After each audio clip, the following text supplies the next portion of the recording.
Today we are working on a wheel speed sensor. This is a 96 Chevy Silverado 4-wheel drive. This wheel speed sensor I think is the same from like 95 to 98, and then 99 and up I think they changed it slightly, but this is where the wheel speed sensor goes.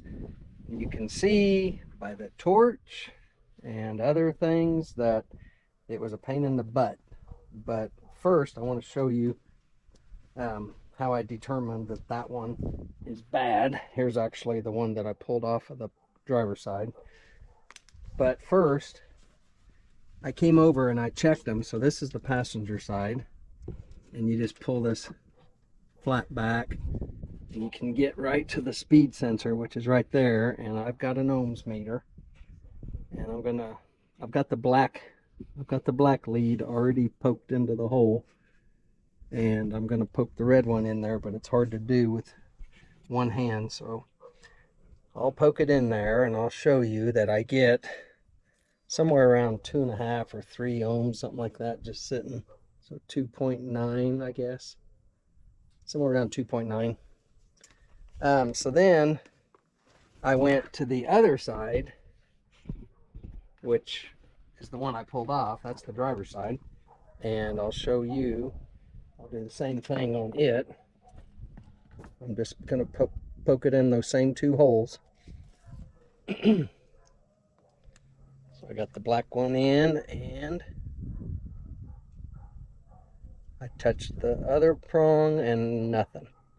Absolutely no change whatsoever. So I rolled the wheel, I did all kinds of things, but it's shot. So in order to get it out, and let me tell you, it was a booger, but I'll show you how it comes out of there.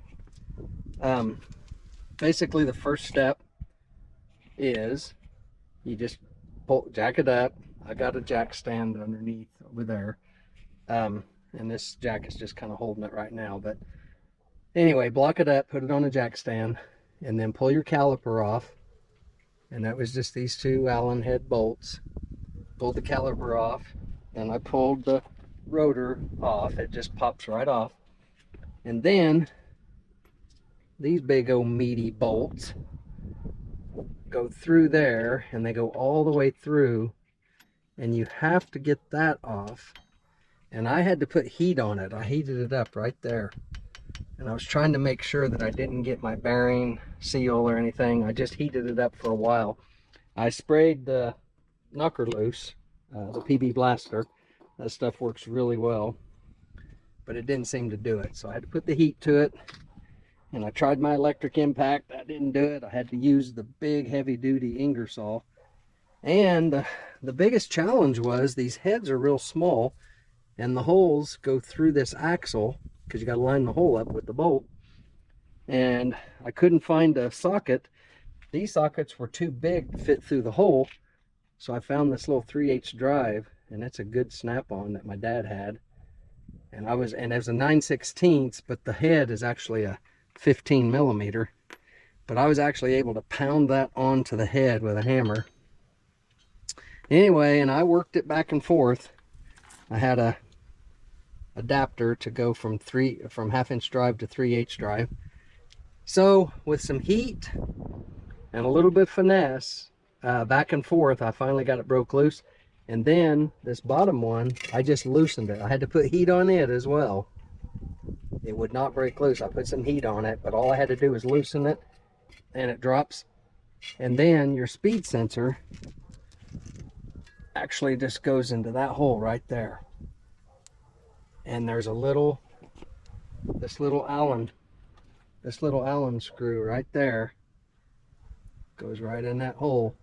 And I actually used an impact I like to use an impact just to kind of jar it. It would snap it off really quick, but I just barely hit it, and it broke right loose. The problem was when I put the heat on this, it burned that up. But this one was already shot, though. I had already checked it, and it was 0 ohms. Anyway, hopefully, so I'm going to go get a new one and put it in.